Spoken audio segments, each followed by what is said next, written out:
So, hello everybody. I'm glad to be here to join you on the conference, on the 8th International Psychology and Health Conference. And of course, it's a pity that I cannot join you in China. I would have liked to be with you, though, so that you could see me and so that we could sense each other. And when I talk about stress management, of course, there are two sides. One is a more dark side, the problems, the conflicts, and the stress. And the other side is the resilience side, the side how to stay healthy, how to feel joy and vitality again, and to energize yourself. So I will invite you today, first of all, to this part of the topic, and then to the more dark part. Well, we don't know each other, so I will just share some thing about my life, about my professional background. I'm a body psychotherapist. I work in Germany, also in China, not this year, unfortunately, because of Corona. And then second, I'm executive coach. I coach managers and politicians on their job. And of course, I do a lot of media work. I write a lot. I do television programs and radio features. And some of my pieces are published in China already. So maybe you have a little idea about my background. And especially since I work in China, I visit China since about 10 years now.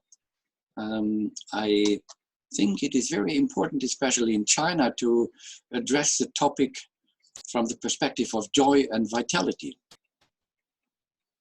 Okay, when you enjoy, when you can relax, you will probably feel like the little baby.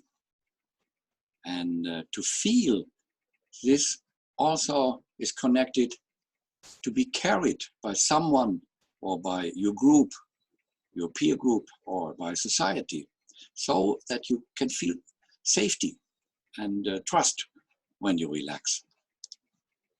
So I will talk about joy and vitality, about body self-experience, about self-awareness, about energy and expression, and a little about flow, and some show some tools or some help, some support for you when you work practically, or when you like to exercise by yourself. So first of all, the definition of the World Health Organization. Health is, and perhaps you know this, the complete physical and mental social well-being, and not only the absence of disease. So it is much more than just having no disease. And this is very important right now. For example, under Corona, of course, many people are infected worldwide and many people die, unfortunately.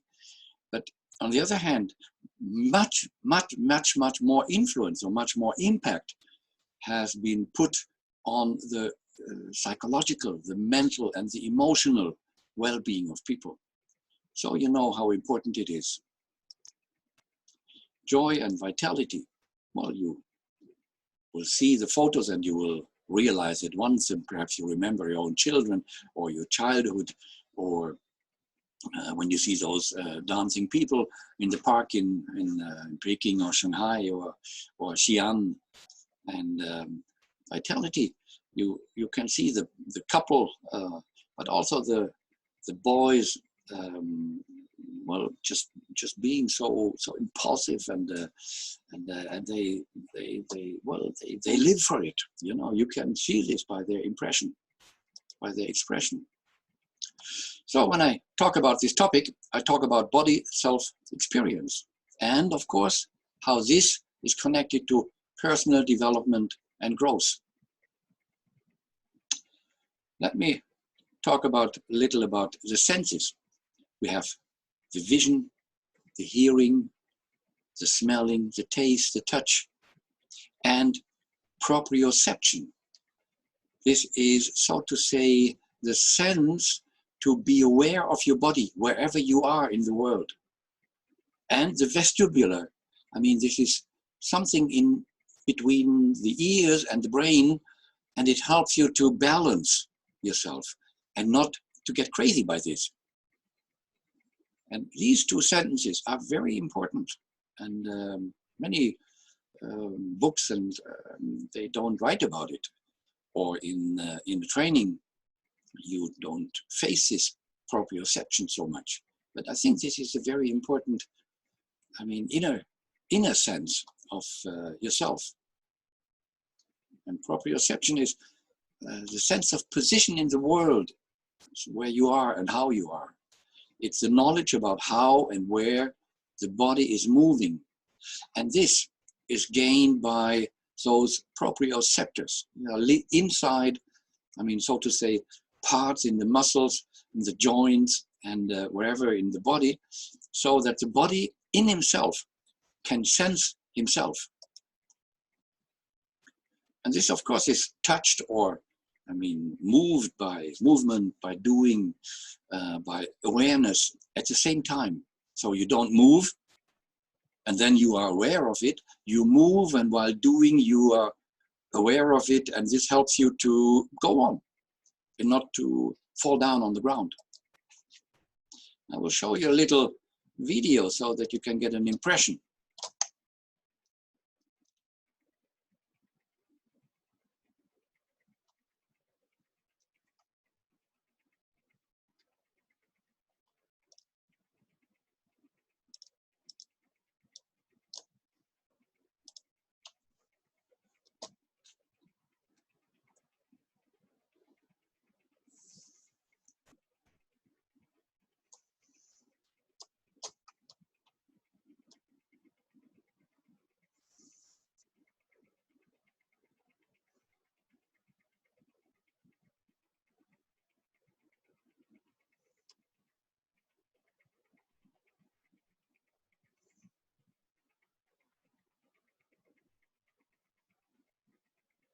You see, when this moves, this ground moves, it is very, very difficult to keep your standing position, not to fall down, or how to fall down. And this, I mean, really is, so to say, so magic, you could say. And you cannot do this by just controlling yourself. You just stand there, or you fly in the air, you know, here, and you sense you are not connected to the ground, and then you experience how it is to fly in the air, to be part of the air, and at the same time part of the ground.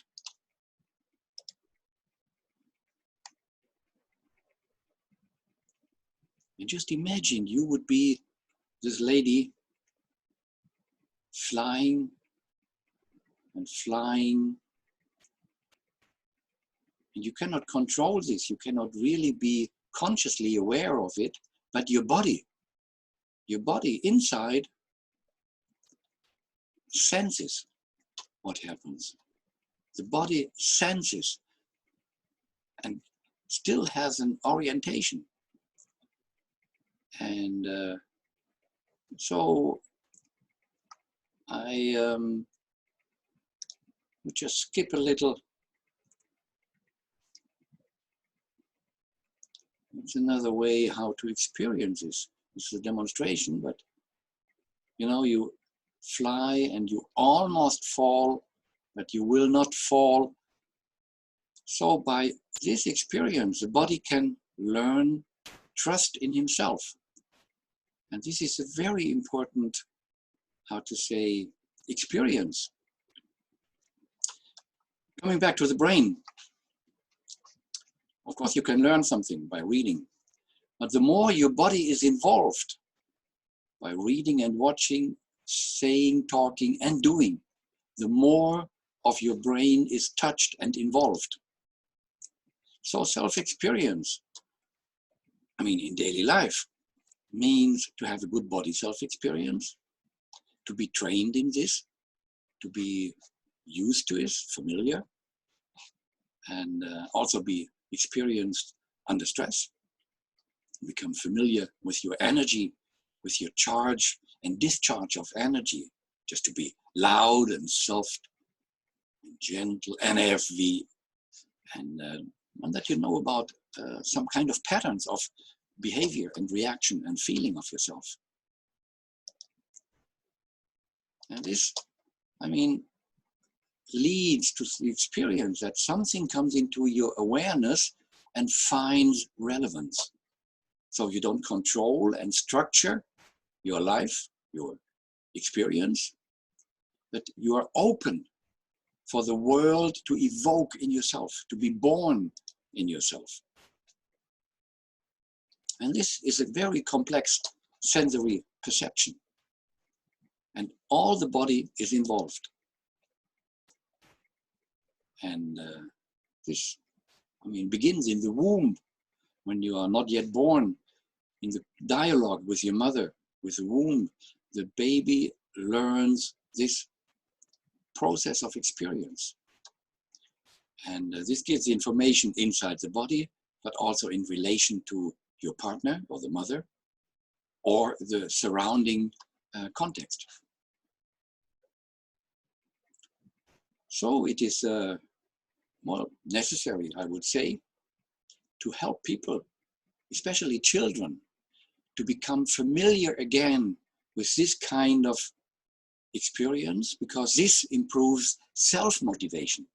And this is a very important mental state of feeling and being, that you don't only follow orders or duties, but that you can motivate yourself, that you can feel what is needed by yourself. What do you wish to do? What do you want not to do?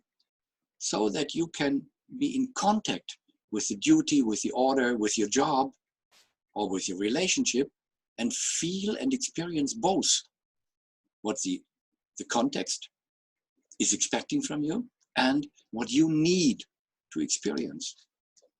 And of course, this is supported by play or creation or creative ways of, well, doing something. So you can do a job, but you can also do it in a more creative way, or you can do it in a little more playful way. So this helps you to experience better with all your body. And this also helps you, of course, or prepares you for the be deep challenges. And the more your experience in these challenges, or the life challenge, this leads to new motivation, to new experience, to new skills and success. So what is self-awareness and self-efficacy? It starts with being in contact with your mother, or a holding person who holds you and makes you feel safe, so that you can trust. And of course you can talk to the little baby, but the baby will not understand your words, but the baby will understand by sensing what it means to be held, to be sheltered. Or when you look at the baby's face, it is just like, you know, it's a little exciting, and it's a nice dialogue between the mother and the child, the baby. So it is just, they don't touch each other, but the wind of the breath, the blowing, touches the face of the baby, and this is a unique experience. And maybe you can imagine now what it means, what I call body self-experience. And the more you are familiar with this, the more you trust yourself in this kind of experience, the better you are prepared against stress. And on the other hand, this is artificial. It looks nice, but it's art. It's not a living body. So these bodies, they do a sculpture. They produce a sculpture, but they don't express life. they don't express vitality or joy or whatever kind of feeling you experience in that moment. And this expression is convincing. It's convincing me when I look at it, and it's convincing for those boys just playing in the mud and don't regard anything. They just do it. They just enjoy. But just look at the lips. Maybe you can imagine which lips you prefer to fall in love with, or to prepare yourself so that somebody can fall in love with you. And it's all different modes, you could say, of a gentle expression, but it's very differentiated. And this, of course, has a differentiated influence on you when you are open enough, when you're experienced in this sensing the lips, in sensing the situation. But please be careful. All this happens very unconsciously. And only 1%, 2%, 3% of this information comes into my awareness and can be remembered cognitively, so that I could tell someone. And I mean, brain research shows that awareness is not only an open process, just like I'm aware, I'm aware, I'm aware, I'm aware, I'm aware, but it's just like opening up a window of awareness for 3 seconds, and then it's closed. And then another window of awareness opens, and then it's closed. So how these windows are connected, we don't know yet. But when you look at these spaces, when the windows are open, it's just like in an old movie film. Well, now it is all digital, but in former times they had a film, a celluloid, and there were pictures. And when there were, I don't know, 25 or 30 pictures in a second, then you could realize it as a movement. So those windows of awareness being connected, and when it passes through the brain and through your body with such a speed, it feels like it's an open process. And inside the brain, this happens. I will not talk about it because it's too complicated. So just imagine you cannot control this. And like children, well, when you remember children, how do they learn? By astonishment. They look at something, they look into the room, and then they find something and they are astonished and they are eager to get to know, and you see this on the face. Because then they are open with all their awareness. And being astonished or astonishment leads to a better body self-experience and resilience. So self-consciousness is the conviction. You're convinced of the value of your own personality, of your own awareness, of your own perception. And you have a right for this. Even if somebody else tells you, well, you have to be like something else. Because this would mean you are dependent to the other, to the opinion of the other. So self-consciousness as a result or part of body self-experience means trust in yourself. So energy and expression, you know this. It's a brain-body interaction. So there's the body, there's the context, situation, something happens around you. This has an influence on the body and the brain, and you are aware of it, or you are aware of part of it. So you can think about it, you have cognition, but also you have emotions. And to be honest, this is really connected. It is not only perception, thinking, emotions, it happens, so to say, at the same time. And this has a deep influence, which you usually cannot really consciously experience on the body. And this, I mean, the way how open you are, or how prepared you are, how much you can trust yourself and your unconscious experience, the better you are prepared for health, or against stress, against difficult new experience, you could say. And this, of course, has an influence on the body. And you know this when you have a lot of stress. You feel headache maybe, or you feel tummy ache, or your back hurts, or whatever. You know, this has a direct influence. And this, of course, the better you feel, the better your relationship is, or the relationship to the context.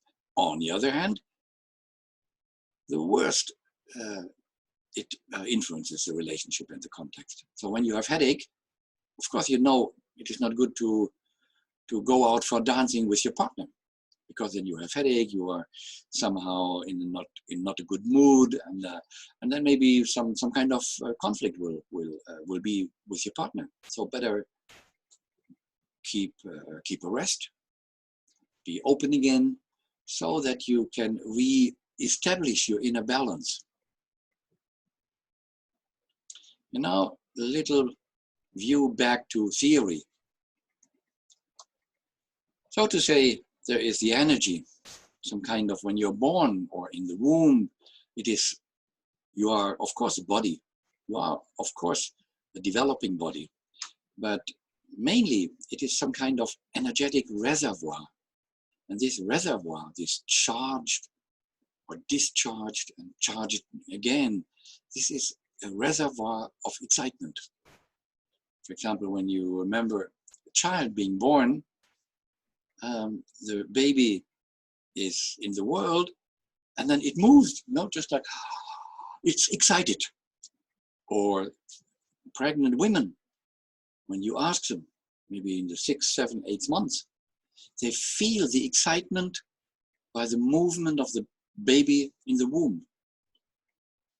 So this excitement is a source of both, of the more body part and the more emotional or psychological or spiritual part. But it's the same reservoir, the same roots, you could say. So you could say the better you are in contact with your excitement, the better you can charge yourself and self-motivated, the better you can open up on in the physical part. You are more relaxed, you can move gently and open, and at the same time, mentally or emotionally, you are more open. So it touches or influences both parts. So on the left, you see this is excitement, the reservoir of energy, the center, the inner core, you could say. And there is an impulse, and this impulse leads to the outer world, to the surface. So when a baby cries, it is the crying which goes out to the world and is heard by the mother, and the mother comes and maybe holds the baby or gives her breast or whatever. So the response is directly. But when there is some time later, after education and all those influences, maybe only part of the impulse can, so to say, be experienced by the outer world, because inside the muscular tension holds back part of this impulse. So maybe here on the left side you have a baby, it's just like, just like this. Well, I'm not a baby. But when you take this to the experience in the space on the right side, it is maybe, it is a reduced impulse. And this can happen because inside, unconsciously, the muscular system holds back somehow. And here it's more elaborate, more complex. So in the middle you have the core, the love feeling, the heart, and then you have the emotional layer, then the muscular layer, and then the ego layer.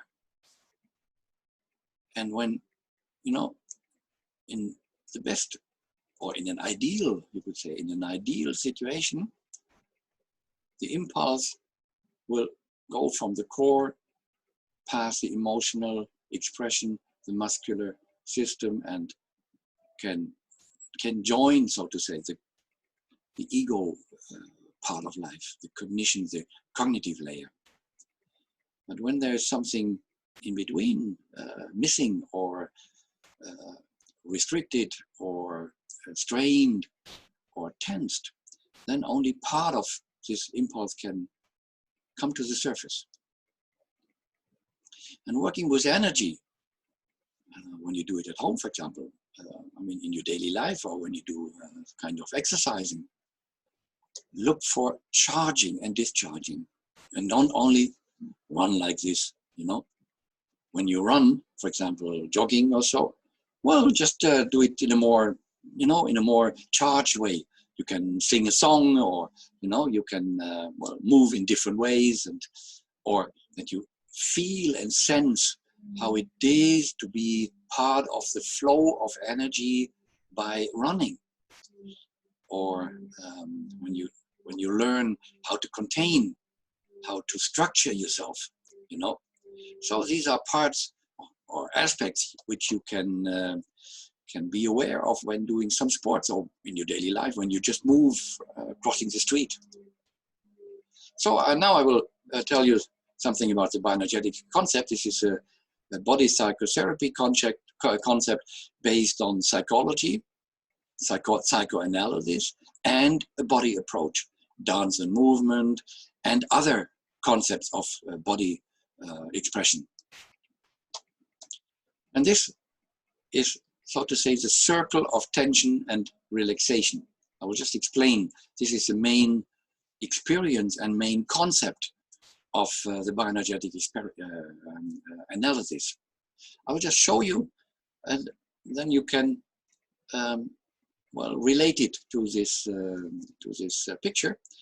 Well, for example, when you are tensed, for example, like this, you are tensed. You know, you hold your hands and you tear them and you hold them, so there is tension all around. Then, of course, you could say to yourself, well, relax, and then your fingers will relax. But after a short while, the pattern comes back to this tension. So you tell your muscles, relax, and they tense again. So this is a good way. Or when you have a massage, this helps to feel relaxed for a while, but then the tension comes back, because it's a pattern of unconscious tension, or unconscious pattern of tension in your body. And now I will show you another approach, which is connected to, so to say, a deep pattern, a normal pattern of reaction under stress in your body, which is normal. Okay, again, you have those fingers holding, and I will show you, and I will exaggerate a little, of course. When I tear more and hold at the same time, just look what happens. I do it more, do it more, do it more, do it more.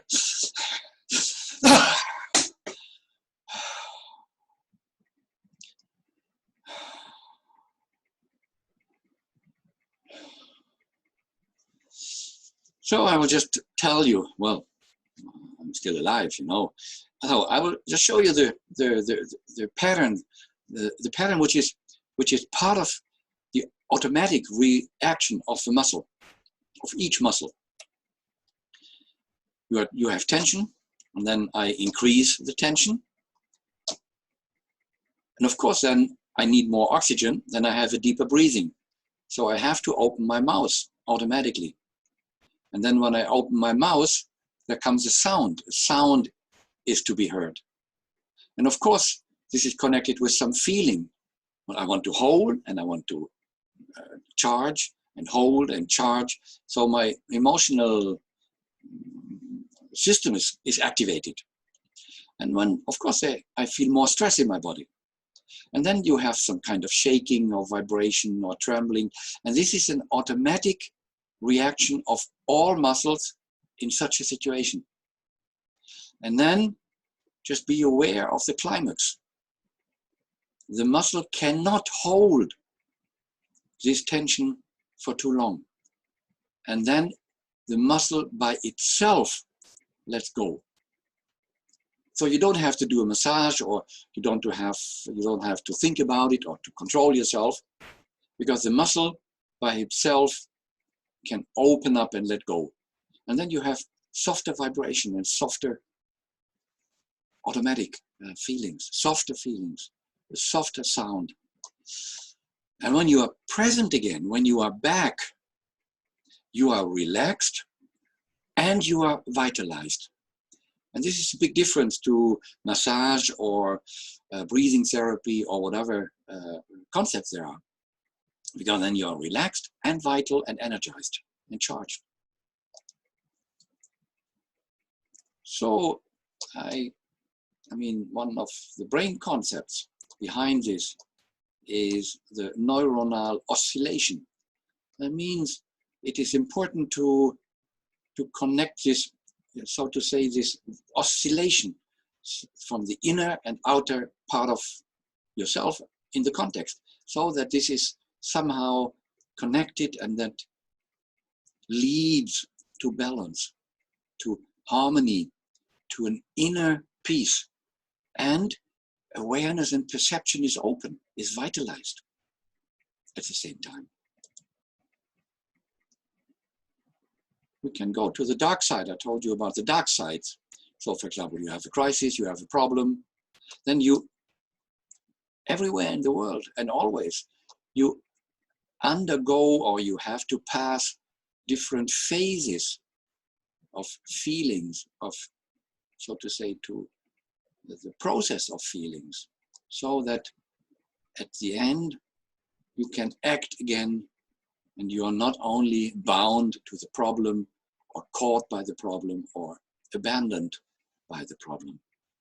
So it is the same, you know, and between anger and accusation and helplessness, in between there is some kind of oscillation, some kind of, it is not like 3 days accusation, 3 days helplessness, and 3 days powerlessness.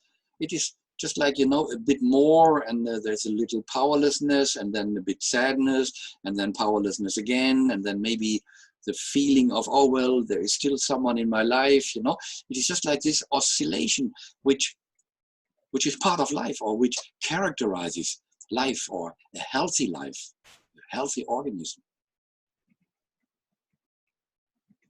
So body psychotherapy, or life, I mean education or life, is a voyage, is an adventure of self-discovery, self-awareness, self-expression, self-possession, and the richness of relationship by this, and touching the passion of life in the context, in your daily life, wherever you are.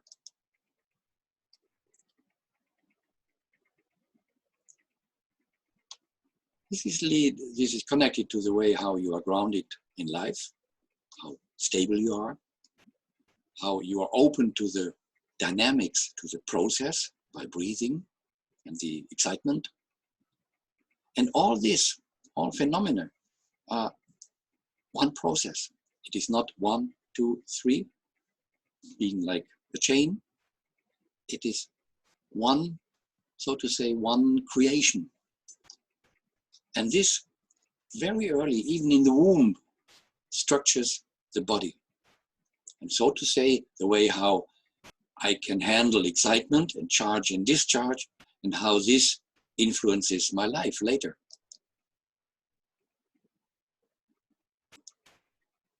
Now I come back to trauma, because it is a big issue in China, but also here in Europe.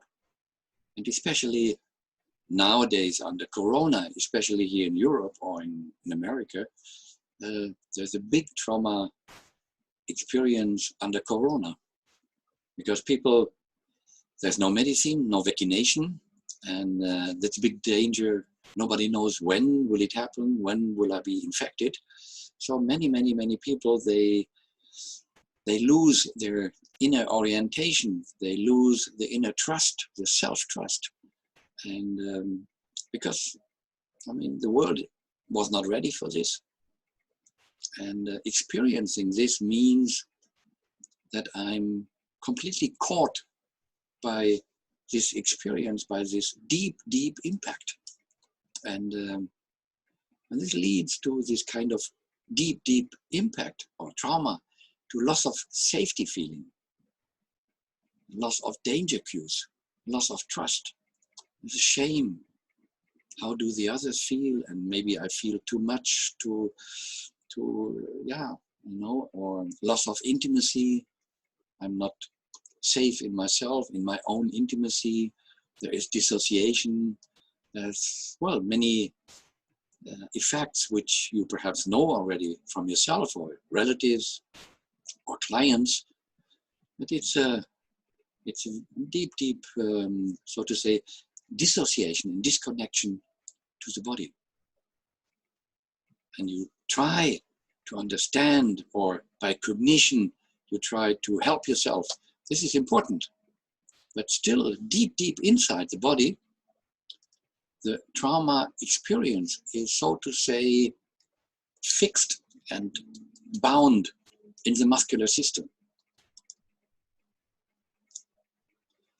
And you know about the parasympathicus and the sympathicus nervous system. This is a biological, a physiological response to stress.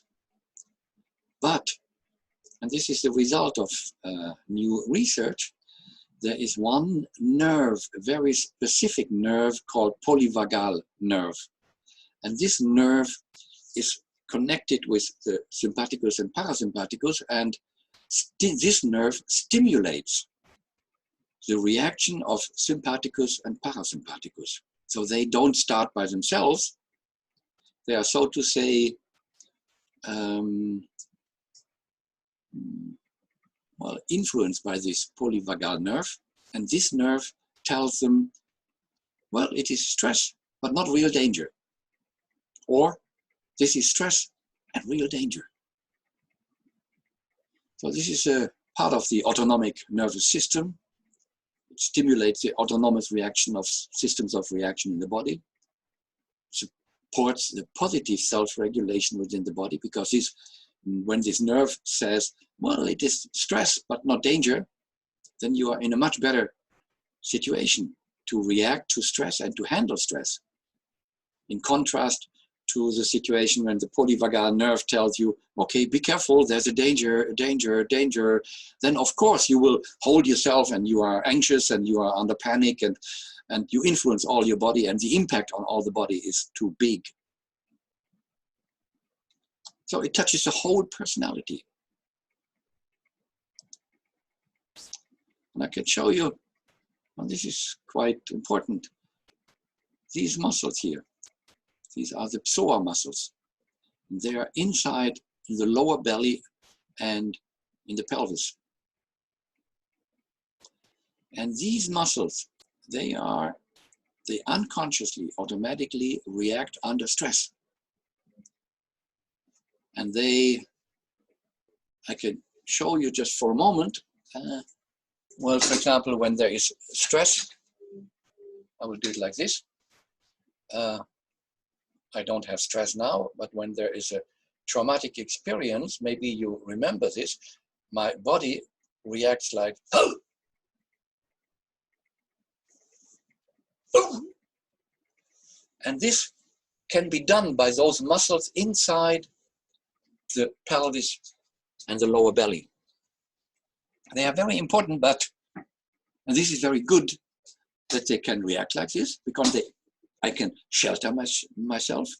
But on the other hand, these are the only muscles which cannot be touched from outside by massage or whatever. So you can touch and energize and charge these muscles by special exercises. And the result which we look for is a neurogenic tremor, an automatic reaction of the muscles. Oops. I'll just show you. This woman, she did the exercise for a while. These exercises, a series of exercises, which I will show you later. And this is the effect. This is an uncontrolled, autonomous reaction of the body.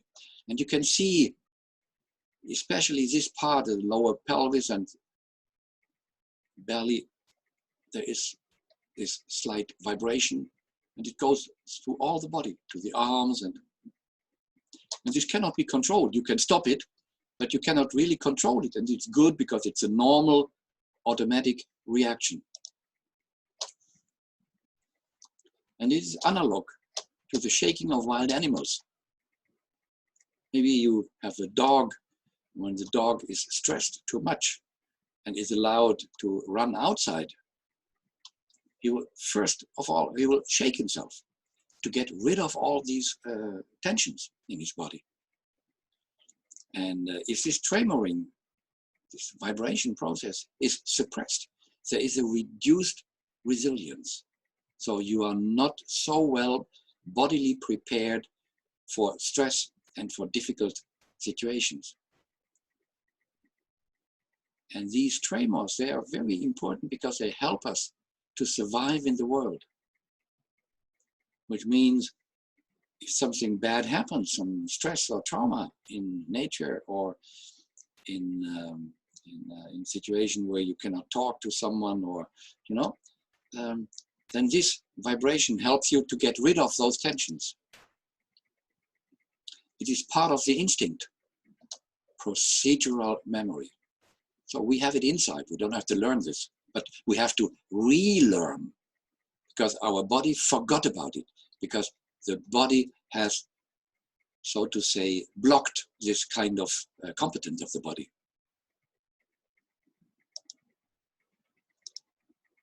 Maybe you know this example. Those two twins, on the left, the baby was ill. They were born too early, and this was the stronger. And they were in 2 incubators. And one nurse once put them into 1 incubator because the baby on the left was too weak to survive. And the next morning, this picture was there.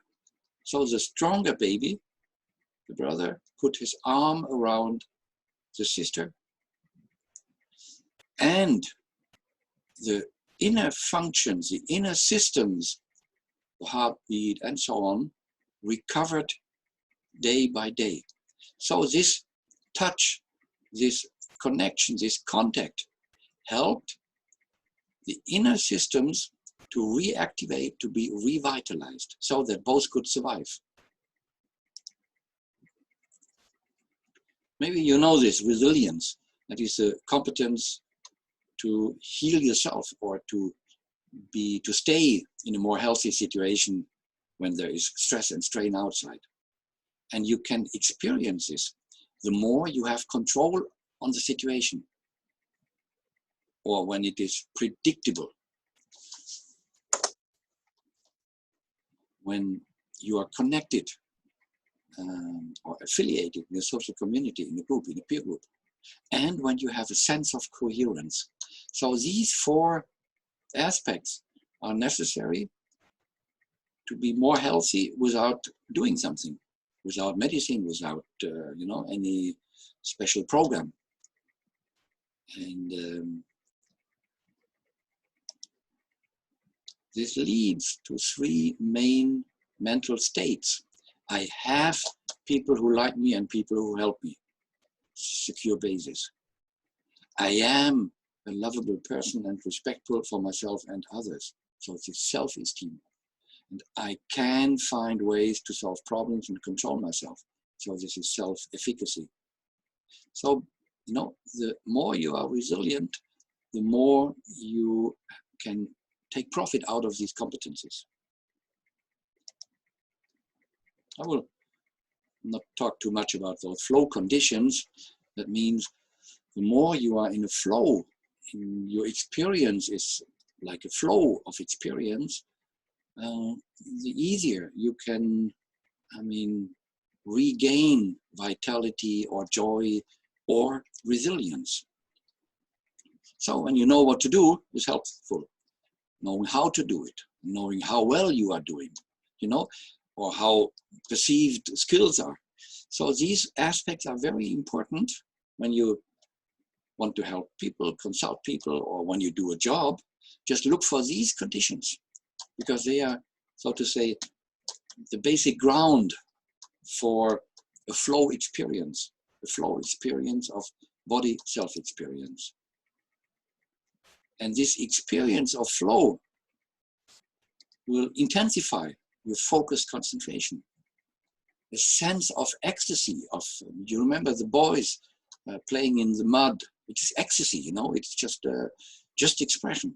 Or you have a great inner clarity and you know the activity is doable and whatnot. You know your boundaries.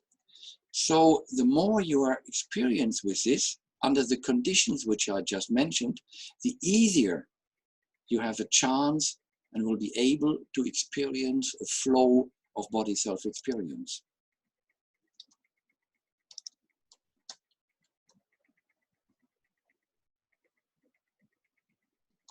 Maybe you know this still face experience. I will just explain the mother and the baby, and she's playing with the baby, and you know this nice interaction, and they are in a good contact. And then later the mother is told not to move anymore, her face. And just be aware what happens to the baby.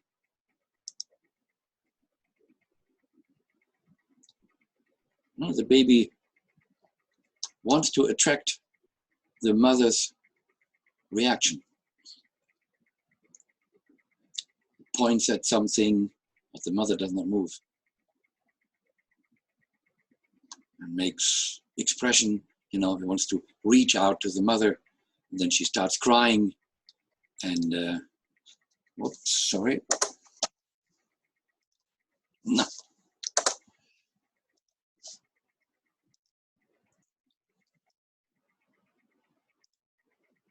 And the baby cries really deeply, and then the mother comes back with reaction, with emotional, and just see what happens between the mother and the child.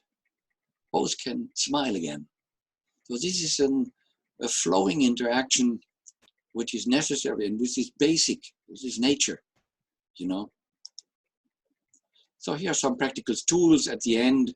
I will skip some of them, and you can of course ask me by email or by WeChat so that I can send you the PPT, or the organizer of the conference will make it available for you. Well, just try your best. So body self-experience, I told you already. Function of the exercises, I also told you a little. And then you can make, for example, the bow exercise. It's very good to put the body under stress. Or you can express anger and heavy feelings or longing feelings. Or you can open up the chest, the breathing, the space of breathing. Or you can do in a group, or stretch the whole body, arms and shoulders. And when you approach on the body level, it's just some guiding questions. Where do you look first? Or what do you feel first? Where does your look remain or not remain? How is the look after the other? One look after the other. How does the other move? What is your association, your fantasy? You know, so then you can, I mean, observe and be aware of the body in a more open way. Or you can write down in a logbook what you experience on the body level, on the emotional level, on the cognitive level, and so on. And then after a while, you can just have a look. And these are the specific psoas exercises which I shared. And I can skip them, but can give you one YouTube video. Maybe you can get it, or I mean by internet, or you have someone who can help you, because there you can see how these exercises work. But you can also ask, so to say, coping questions yourself or your client or your partner, in order to support him to be more resilient. And at the end, it is important always to find out what experience brings you to a certain question or impression, or which new experience can be possibly be the answer. So dare to be different. Try to do things in a different way. And remember, be astonished and trust your imagination, trust yourself, and be happy, of course, and relax. I can share some books of mine. This one is already published in Chinese, and there you can find a lot about exercises, about the logbook, and so on. This one is about stress management, mindfulness, and vitality. It will be published maybe in December, perhaps in January, but here you have the cover already, and then you can well, have a look into it. And this is really full with, and richly full with exercises, and how to exercise, how to make this experience. And another book of mine will be published at the end of the year. It's about sexual abuse and harassment, and what you can do in body psychotherapy facing these issues. And perhaps you will have, you are interested, or you want to have a look into it, just have a look. And perhaps if you want to address me or just join my blogs, just send me a WeChat or an email, and I will answer at once. Okay? I hope I could tell you something which was interesting for you, and that you are a little excited, and well, and I hope the best for you. And perhaps we meet one day in China when I'm back, maybe next year. Well, I hope so. And well, enjoy. Bye-bye.